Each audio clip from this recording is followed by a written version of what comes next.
Good morning, everyone. Methodist Dave here, professional theologian and Bible teacher. It is Monday, July 6th, and I am wearing my 250th anniversary hat. My wife ordered this a couple weeks ago so that I would have it for the 4th of July, and of course, Amazon didn't deliver. It came yesterday, it came late, but I still have it, and we're still in the 250th year, and I will certainly enjoy that. And one day I'll pass that on to one of my grandkids who appreciates collectibles or history or something like that. Somewhere, someplace in my possession, I have a bicentennial memorabilia, and I can't find it right now. I was trying to find it and pulled a chest out of the attic and found all kinds of other stuff that I didn't remember I had, but not what I was really looking for. So that's a shame. But we come to chapter 6 in the book of Proverbs for our daily devotional. We are going to read verse 23 and 24.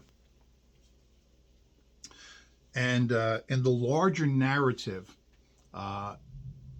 sinfulness, the way away from morality, is portrayed as a prostitute, a sinful woman, a wicked woman, who tries to lure you from the path of the straight and narrow to the way of wickedness, like a prostitute would seduce a person. For the commandments are like a lamp, instruction is like a light, and the rebukes of discipline like the road leading to life, by keeping you from the evil woman.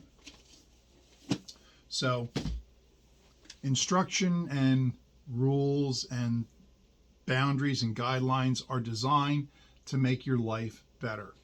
My wife is in the insurance business, and when you buy a product and it's got a warning label on it, like, don't shower with the hairdryer. And she told me that they teach her in insurance class that the reason when you find a warning label on anything, it's because somebody did that. Somebody took a shower with a hairdryer.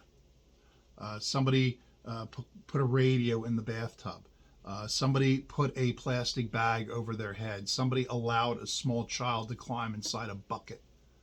The reason why the warnings are there is because somebody did something, and they're warning you after the fact not to do it again. My brother works for the National Park Service, and he told me that somebody dies in a national park every day.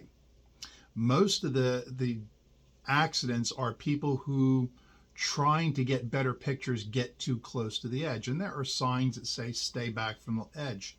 Sometimes they'll even put barriers up that you're not supposed to go any further than this, but people will climb over the fence, they'll climb over the barrier because they want to get that better picture, and they put themselves in harm's way. And just because it's a cliff doesn't mean it's stable ground.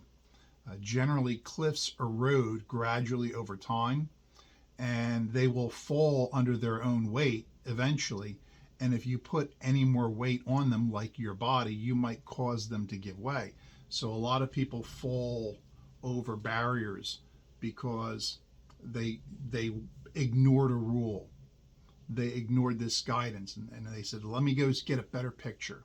And they wind up falling. In the national parks, we have buffalo, bison, and they look so docile. They look like giant cows, and they just look so nice and so cute. And the signs are there: stay away from the bison. Do not bother them. But people want to get a better picture. They'll take my picture standing next to the buffalo.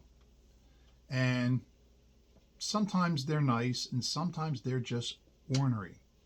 And that bison can just whip around and gore you and flip you over his head, and you just go sailing through the air because he's angry. More people are injured by bison in the national parks than all other animals combined. Grizzly bears, moose, wolves, bobcats, everything.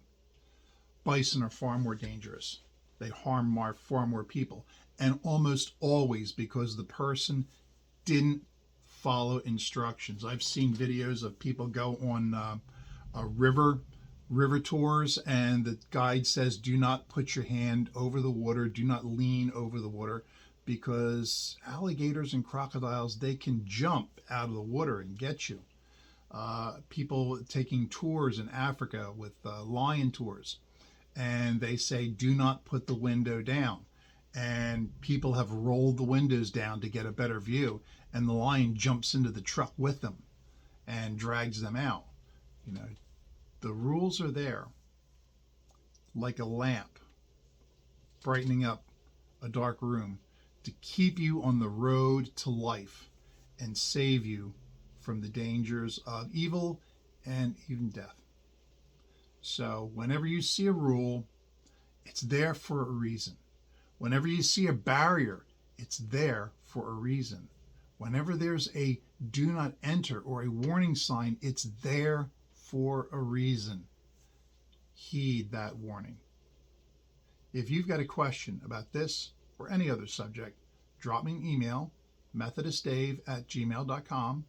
I will do my best to answer your question. Please hit the like, share, and subscribe. Until tomorrow, please be good to one another.